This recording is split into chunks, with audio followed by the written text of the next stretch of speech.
Boa noite, estamos de volta para você internauta que nos acompanha em nossas redes sociais, pela nossa página no Facebook, pelo nosso canal no YouTube e, é claro, pelo nosso portal litoral10.com.br. Nós estamos ao vivo para dar prosseguimento à série de entrevistas com os candidatos a prefeito de Itapema. E para isso você já sabe, você vem conosco sobrevoando a meia praia nesse comecinho de noite.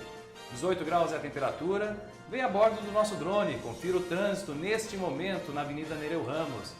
E você vem chegando cada vez mais perto dos nossos estúdios panorâmicos do Litoral 10, em mais uma grandiosa transmissão ao vivo para levar até você informação com credibilidade. Este é o Litoral 10 nas eleições 2020. Seja bem-vindo. O Litoral 10 segue com a série de entrevistas ao vivo com os candidatos a prefeito e vice de Itapema. Aqui você vai conhecer o histórico de cada candidato, o que ele pensa sobre os mais diversos assuntos e, claro, os seus projetos para a cidade. Quem irá governar Itapema e administrar um orçamento de mais de 1 bilhão e 300 milhões de reais no próximo mandato? Em ordem definida em sorteio com a presença dos representantes dos partidos, nosso convidado de hoje é André de Oliveira, do Podemos. Nativo de Itapema, André tem 29 anos, é engenheiro de automação, professor e gestor empresarial. Atualmente é suplente de deputado estadual. Litoral 10 nas eleições 2020. Essa entrevista terá meia hora de duração e o tempo começa a partir de agora. Boa noite, candidato, seja bem-vindo. Boa noite, Pedro. Boa noite a todos os espectadores, que estão nos assistindo aqui pelo portal de notícias Litoral 10. Estamos à disposição para poder discutir Itapema, para poder falar sobre essa cidade maravilhosa, sobre política e sobre esse orçamento de uma das cidades mais ricas do estado de Santa Catarina, que a gente entende que pode administrar e pode fazer muito bem para o nosso povo, para os nossos cidadãos. Justamente falando da questão orçamentária e dos desafios que o gestor de Itapema sempre vai ter numa cidade que cresce tanto como a nossa. O senhor é o candidato mais jovem dessas eleições, o senhor tem 29 anos. Como é que o senhor pretende convencer o eleitor de Itapema a votar em alguém tão novo, frente a tantos desafios e desafios tão complexos na gestão de uma cidade como a nossa? Perfeito. Sou jovem mesmo, 29 anos, mas com uma boa formação, sou engenheiro, gestor empresarial, professor, tenho experiência internacional também. E Pedro, o que eu quero dizer para o cidadão itapemense que nos acompanha agora e que está nesse momento pensando, analisando cada candidato, cumprindo o seu papel de cidadão, analisando a vida, o histórico de cada candidato para poder votar bem e escolher o próximo gestor que vai poder fazer um trabalho coerente, um trabalho sério aqui no município de Itapema. O que eu digo para você é que talvez eu seja em idade um pouco jovem, mas eu me preparei muito para chegar até aqui.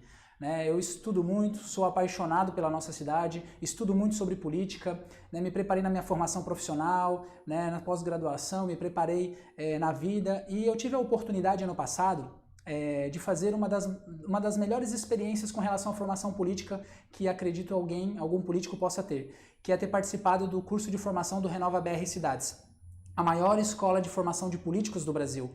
E nesse curso foram 32 mil inscritos, eu fui um dos 1.200 aprovados, um dos 600 que passaram para a segunda etapa e um dos 120 candidatos a prefeito formados pelo Renova BR Cidades Executivo, um módulo focado para prefeitos municipais. Eu tive a oportunidade de ter aula com especialistas em áreas como saúde, educação, segurança pública do Brasil inteiro e dos melhores especialistas. Só para ter uma ideia, Pedro, eu tive aula de gestão hospitalar e é um tema muito importante porque nós estamos falando sobre a construção de um hospital aqui no nosso município. É tema importantíssimo, desde que saúde pública é um dos temas mais pedidos pela nossa população. As pessoas, quando são entrevistadas, quando são perguntadas na rua, falam: André, melhorar a saúde pública é prioridade. E, por exemplo, eu tive aula de saúde pública com o diretor do Hospital Sírio-Libanês, eu tive aula de gestão da educação com Todos pela Educação, que é uma instituição conhecida, que tem os dados, tem metodologia. Então, assim, a gente teve a oportunidade de estudar com as principais lideranças do Brasil para que a gente pudesse ampliar a visão. E a minha experiência de gestão, a minha experiência de professor, o meu desejo, principalmente de fazer uma política para o bem comum, de escutar as pessoas, eu acredito que me traz a competência necessária para que a gente possa gerir esse recurso para as pessoas de forma técnica, eficiente, de forma a garantir com que o máximo recurso implementado gere uma maximização dos resultados, ou seja, com um recurso menor a gente consiga alcançar mais resultado para as pessoas, políticas públicas com base em evidências, ou seja, que gerem resultado na vida das pessoas, trazer as melhores práticas das maiores cidades, das cidades que têm dado certo no Brasil para Itapema. Peguei muita experiência através do curso de formação do Renova BR, através da minha vida profissional, através dos meus anos de estudo, e estou aqui à disposição da comunidade de Itapema com muita humildade para colocar não só aquilo que eu aprendi durante esse período, mas principalmente o meu coração, a minha vida e a vontade de fazer certo à disposição do nosso povo para que a gente possa, né, deixar talvez essa questão de ser jovem, de ser um jovem de 29 anos que parece ser inexperiente, de lado para que a gente possa fazer muita coisa certa e boa pelo nosso município. Candidato, o senhor é uma liderança na Igreja Católica, o senhor faz parte do movimento da Renovação Carismática Católica, e o senhor já disse em outras oportunidades que vai ter uma espécie de conselho de acompanhamento do seu mandato. Como é que funciona, qual que seria a participação da Igreja, ainda mais no momento que que sempre se debate o nosso Estado laico? Qual que vai ser a participação da Igreja caso o senhor seja eleito prefeito de Itapema? Sabe, Pedro, uma das primeiras coisas que eu queria falar, né, para o nosso eleitor, nosso cidadão itapemense, né, obviamente, claro, eu sou católico, participo da Renovação Carismática Católica há muito tempo, né, desde os meus 14 anos, já fui coordenador estadual dos jovens, já preguei muitos encontros de formação para os jovens no estado inteiro, já viajei fora do estado também dando formação, participo de um projeto de fé e política do mesmo movimento. Então eu sou cristão, né, católico, conservador, esses são os meus princípios e valores, estão, né, enraizados nesse viés. Mas uma das coisas muito importantes e que justamente eu aprendi no nosso projeto de fé e política, e foi isso que me impulsionou a entrar na política, é a essência da política, né, que é justamente a prática do bem comum. A semana passada eu estava numa reunião, né, com os pastores evangélicos e me apresentando, colocando as nossas ideias, nossos princípios e valores. E uma fala de um pastor me chamou muita atenção, que ele disse assim: André, eu quero te parabenizar e dizer assim, ó, me chamou muita atenção a tua fala, porque em nenhum momento tu falou que você quer ser o candidato, que você quer ser prefeito para a igreja e para os cristãos. Eu vi você falar muito aqui sobre bem comum. Né? E isso é importante, a gente entender que a política, na essência, ela é para todos, é para as pessoas, é para os cristãos, para os não cristãos, né? Independente da religião, do time que torce, do partido político, a política, na essência, ela é para toda a nossa comunidade. Nós precisamos gerir, Pedro, esse orçamento do município de Itapema, esse 1,3 bilhões, né? Eu acredito que pode ser até maior ainda, 1,4. Talvez é uma previsão em razão de pós-pandemia, mas o próximo mandato pode até passar desse valor. Pode até passar, né? Eu acredito que pode chegar até talvez 1,4, 1,5, né? Que Deus abençoe, que a gente tenha um crescimento maior ainda, isso vai ser muito bom para o nosso município. Mas com relação à participação da igreja, é muito interessante porque esse conceito da política na essência, a gente tem muito claro lá. O que se trata esse acompanhamento, né, e esse conselho de mandato que será criado caso eu for eleito? O acompanhamento, eu sou acompanhado agora nas eleições, porque nós temos princípios e valores e um modelo diferente de se fazer política. Então, por exemplo, nós prezamos pela ética, pela moral, né, na política, né, pelo respeito à lei. Então, nesse momento, esse projeto ele me acompanha para ver se eu vou, né, para ver minha prestação de contas, se eu vou estar fazendo campanha de forma coerente com as leis eleitorais, se eu não vou estar comprando voto, não vou estar entrando, né, em barganhas, troca de favores, como eu estou montando, né, o meu projeto político. Então, eles me acompanham nesse processo para ver se não há desvios, principalmente com relação à lei e a princípios éticos e morais. O projeto nunca influencia em questão de políticas públicas, né, ideias ou plano de governo. A gente não entra nessa questão. E, para finalizar, o que é o conselho de mandato? É um conselho que vai me acompanhar aos 4 anos, ou seja, eu tenho, por ser apoiado por esse projeto, eu tenho garantido que, se for eleito, vou ter um conselho de mandato, né, que vai me acompanhar aos 4 anos, ou seja, normalmente o político foge da fiscalização, né? A gente vai ter um conselho de mandato que vai ser criado para me acompanhar aos 4 anos de governo, para que eu possa prestar contas com relação à administração pública, dos meus atos de governo, principalmente com relação à ética e à moral, com relação à administração pública. Nunca pensando em projetos que possam favorecer a igreja ou, né, ou qualquer setor, porque a política, na essência, é para o bem comum. Candidato, o senhor é um dos poucos candidatos que a gente tem em Itapema, a gente pode dizer hoje, que são nativos da cidade. Uma reportagem da Bruna Guerra, nossa jornalista aqui do Litoral 10, publicou um perfil, um diagnóstico de todas as candidaturas da cidade. Cerca de 9% dos candidatos registrados nessa eleição são nativos. O senhor, como nativo, que viu o crescimento da cidade, completamente diferente da cidade que foi na sua infância, qual que é o grande desafio, se o senhor pudesse elencar o grande desafio para Itapema para o começo de 2021, num enfrentamento de pandemia, nessa situação tão complexa que a gente vive hoje? Primeiro, né, ser nativo de Itapema é um privilégio, né, também aqui já lembrar, fazer menção não só aos nativos, mas todos aqueles que escolheram Itapema para viver, porque ela é uma cidade apaixonante, uma cidade maravilhosa, uma cidade que cresce muito. Nós somos uma das cidades que mais cresce no estado de Santa Catarina, né, então por isso que o boom aqui, a cada 10 anos a gente dobra a nossa população. É muito grande. Então, com relação a esse crescimento estrondoso e a prioridades, tem algumas prioridades que são importantes. Eu vou citar algumas, mas eu vou focar na principal no meu ponto de vista. Né, eu entendo que são prioridades para que a cidade não trave mobilidade urbana. Mas eu queria que você elencasse uma que vem na sua cabeça agora. Grande desafio para começar 2021. Saúde pública.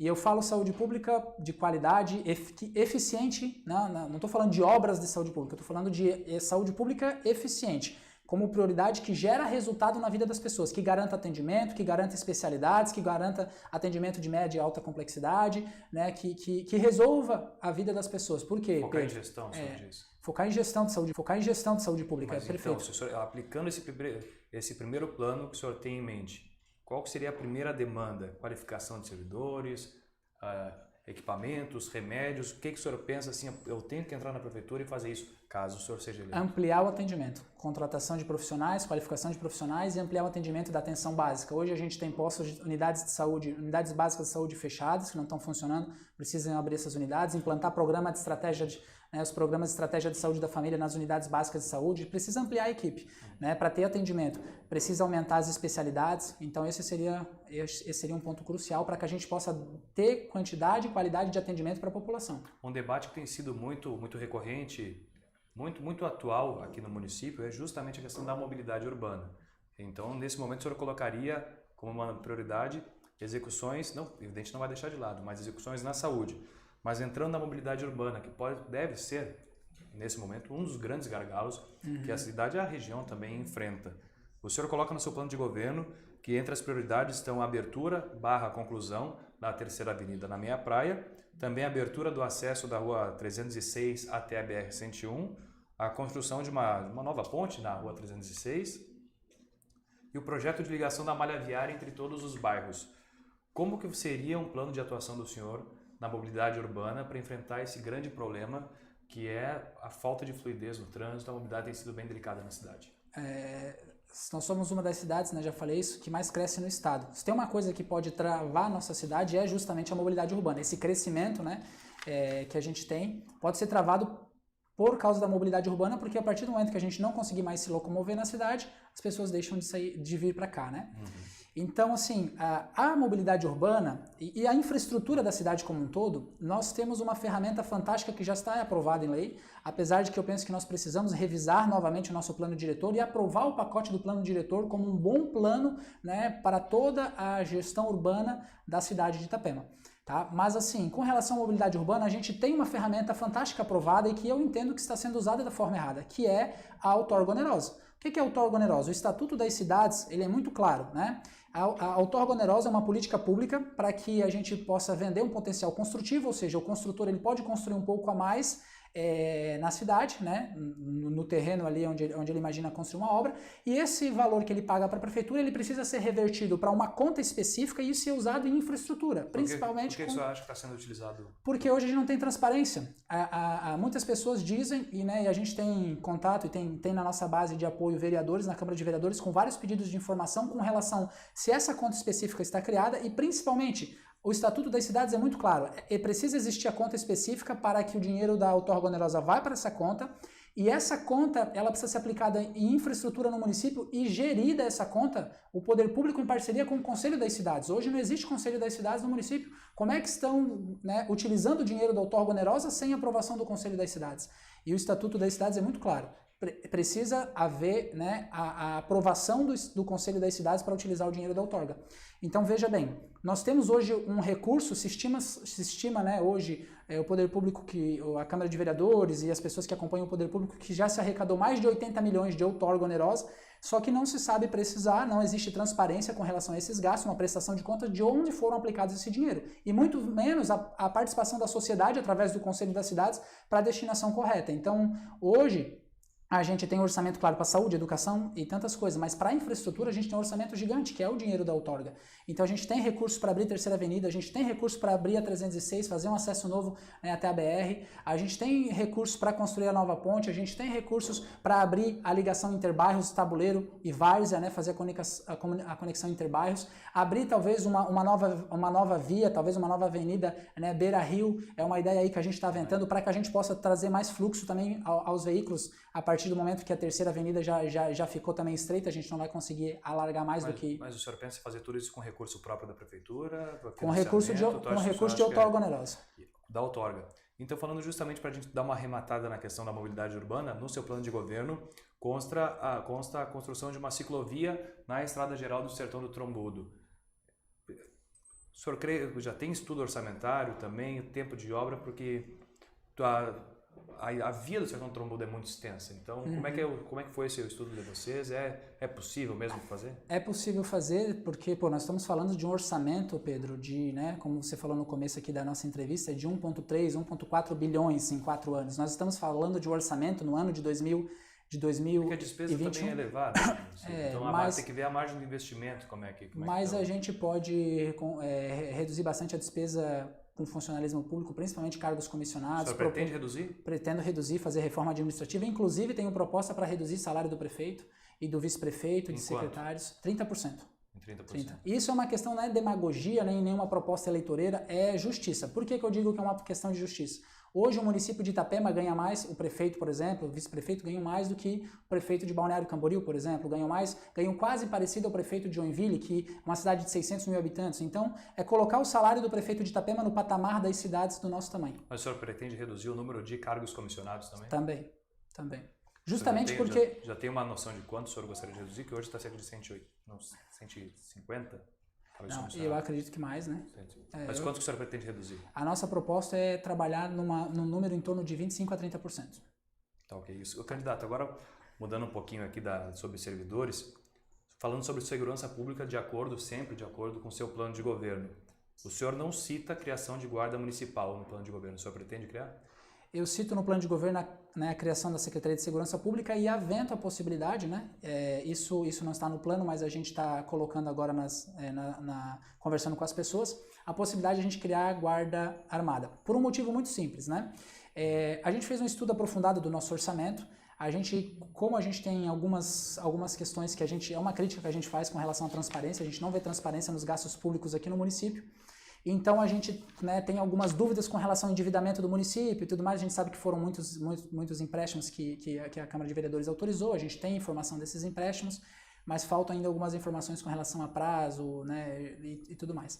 Então, assim, a gente fez uma análise profunda do orçamento do município para que a gente pudesse apresentar propostas que a gente pudesse cumprir. Eu sou gestor de empresas, né? Eu entendo de gestão financeira, então eu tive essa preocupação para não transformar o plano de governo numa proposta eleitoreira e aquelas propostas estrondosas que a gente não pode cumprir. Então, com relação à Guarda Armada, a gente sabe que é um custo elevado para o município, é um custo permanente que se fica no município e que a responsabilidade de segurança pública é do Estado, mas tem dado certo em muitas cidades. Então a nossa proposta é criar a Secretaria de Segurança Pública e começar um estudo para a implantação, né, da Guarda Armada, para principalmente cuidar dos patrimônios municipais, Parque Linear do Calçadão, da minha praia, do centro e dos novos parques e praças que a gente tem ideia de desenvolver na cidade.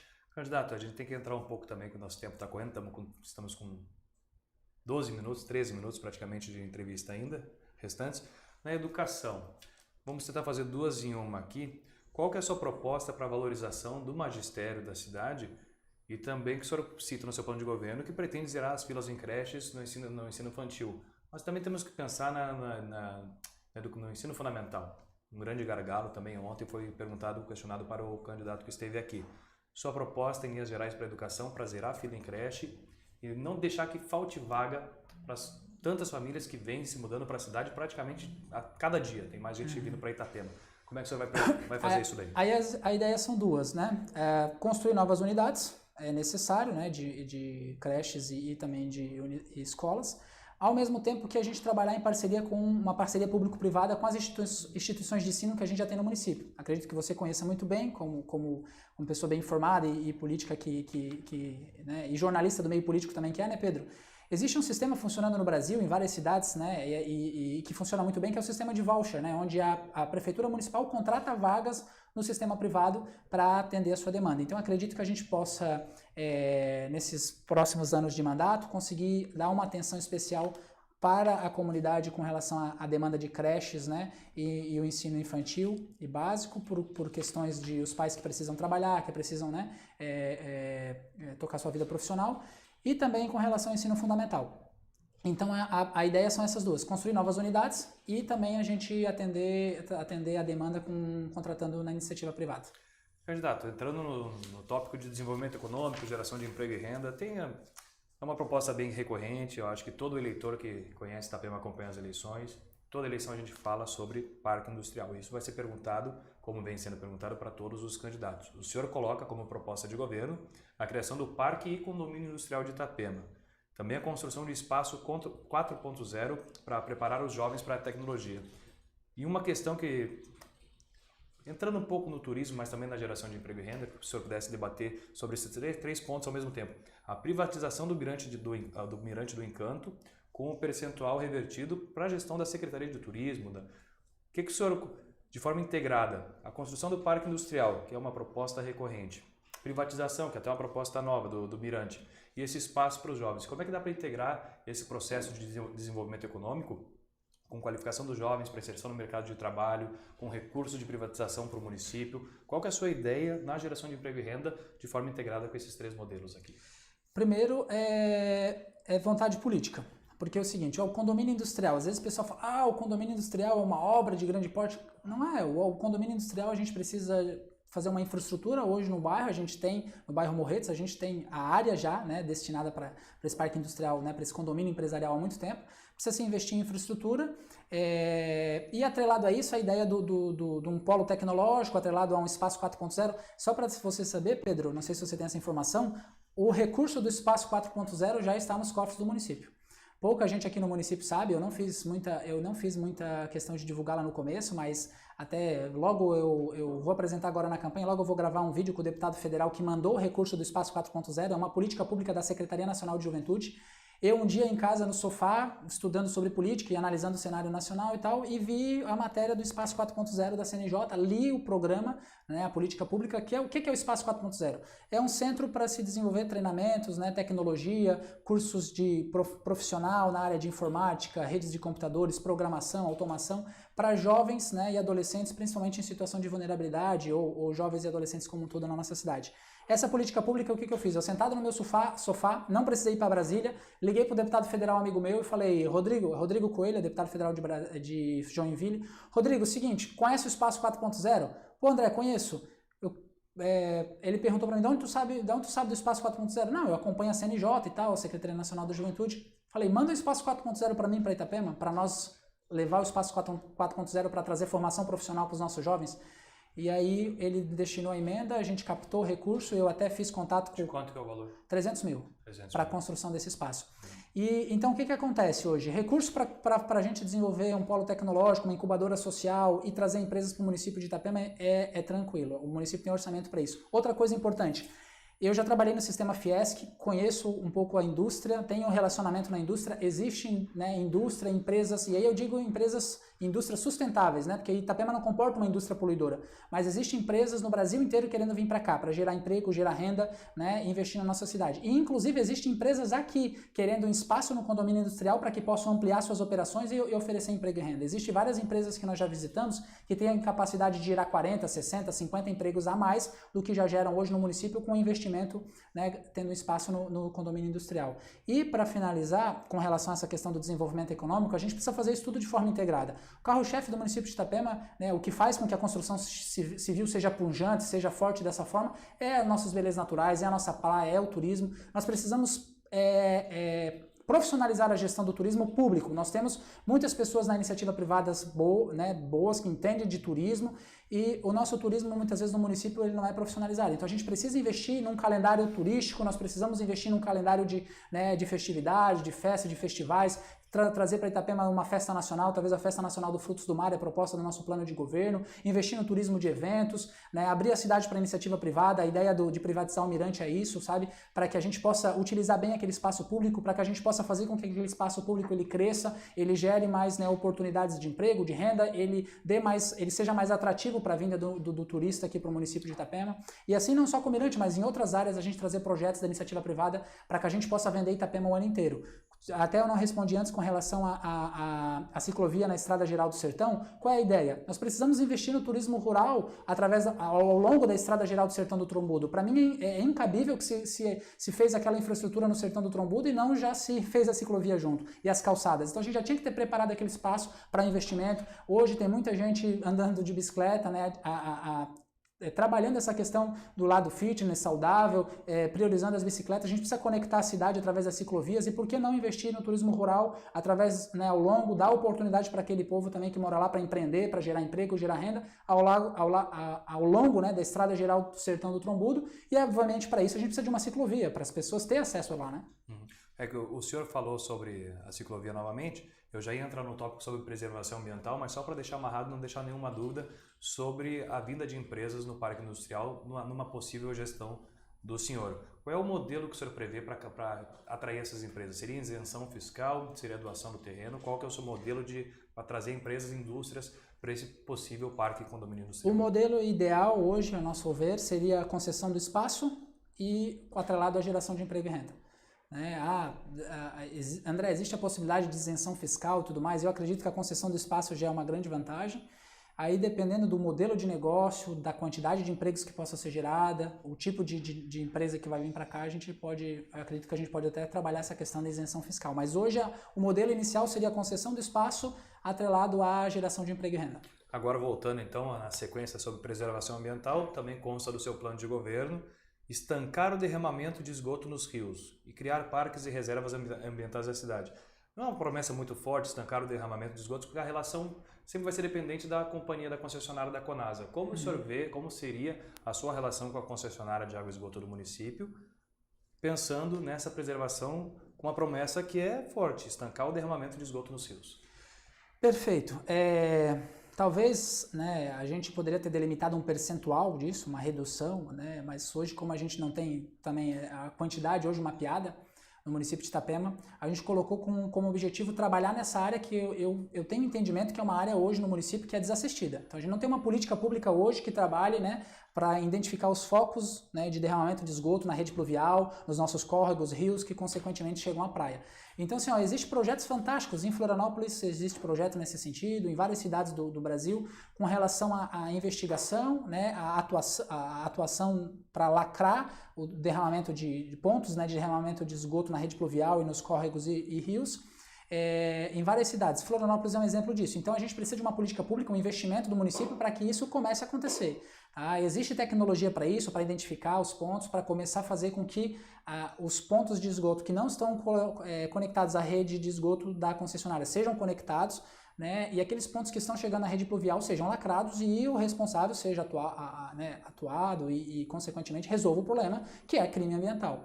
Com relação à concessionária, a gente tem hoje uma concessão no município de Itapema, tem um contrato, né, o município de Itapema tem um contrato com a concessionária que vai até 2044, né? Então, assim, obrigado por complementar a informação. Então, assim, a gente entende que hoje, primeira coisa, a gente precisa chamar a concessionária para a mesa, para sentar e promover uma parceria. A gente tem uma concessionária que está no município de Itapema prestando um serviço, né? E obviamente a gente precisa que o contrato seja executado e a gente vai fiscalizar e cobrar com relação ao contrato que a gente tem. E obviamente a gente vai cobrar, né, a concessionária para que no atendimento ao contrato resolva essas questões com relação ao nosso saneamento básico, ao esgoto. E eu acredito que a gente não dificultando a vida da iniciativa privada, da concessionária, inclusive sendo parceiro, a gente consegue acelerar a nossa rede de esgoto, a nossa rede de água tratada. Por que acelerar, eu digo, Pedro? Porque hoje, por exemplo, a prefeitura faz um contrato de asfalto, o asfalto vai lá e tampa o acesso à rede de água e esgoto da concessionária. Vem a concessionária e tem que cortar o asfalto. Isso é um absurdo. Como é que a prefeitura vai fazer um contrato com uma empresa que vai fechar um acesso que depois vai ter que vir a concessionária e cortar? Então a concessionária está com a fama aqui na cidade que, né, a prefeitura faz um asfalto novo, ela vai lá e corta. Mas na verdade é que a prefeitura fez o contrato errado, errado, ela deveria ter feito o contrato já com o acabamento com relação ao acesso, né? Aquela, não é boca de lobo, mas aquele acesso que a gente tem através, né, de aberturas para que a concessionária tenha acesso à rede de água e esgoto, né? Em todas as ruas, basicamente, a gente tem esse tipo de acesso.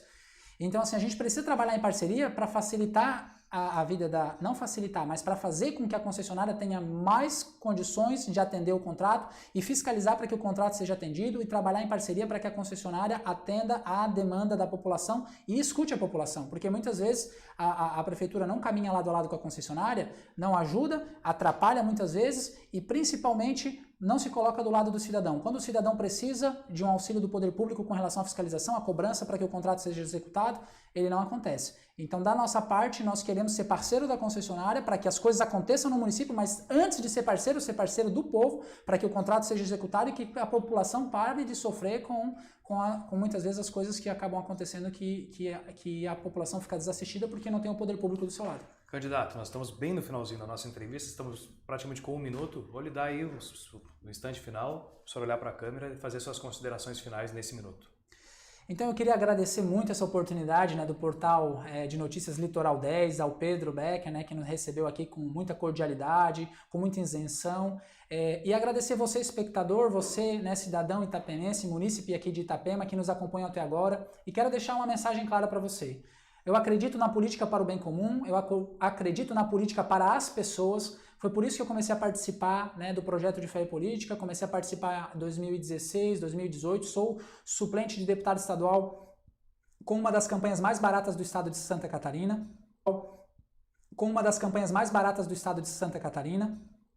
Eu acredito na boa política, acredito numa gestão técnica eficiente. Estou aqui à disposição de você para promover o bem para a nossa população, para a nossa cidade, para fazer Itapema verdadeiramente grande, porque ela é grande, mas ela precisa ser grande também para você, né? Levar dignidade para a pessoa humana, levar dignidade para as pessoas, é para isso que eu estou à disposição aqui. Por isso, dia 15 de novembro, não se esqueçam, né? Vote 19, André de Oliveira, prefeito, e Ambrósio Quinis, vice-prefeito. Um grande abraço e que Deus abençoe cada um de vocês. Estamos juntos. Muito obrigado, candidato. Estou praticamente aí no tempo. Agradeço a sua participação aqui na nossa série de entrevistas ao vivo do Litoral 10. Você pode acompanhar, conhecer melhor o candidato, suas propostas, suas ideias, caso seja eleito prefeito de Itapema para os próximos 4 anos. Nós continuamos amanhã. Nosso convidado será Coronel Feres, do PL. Ele estará aqui conosco às 18h30 pelo Facebook, pelo YouTube, pelo Instagram e, claro, pelo litoral10.com.br. A você que acompanhou até agora, meu muito obrigado. Voltamos amanhã. Tchau, boa noite. Boa noite.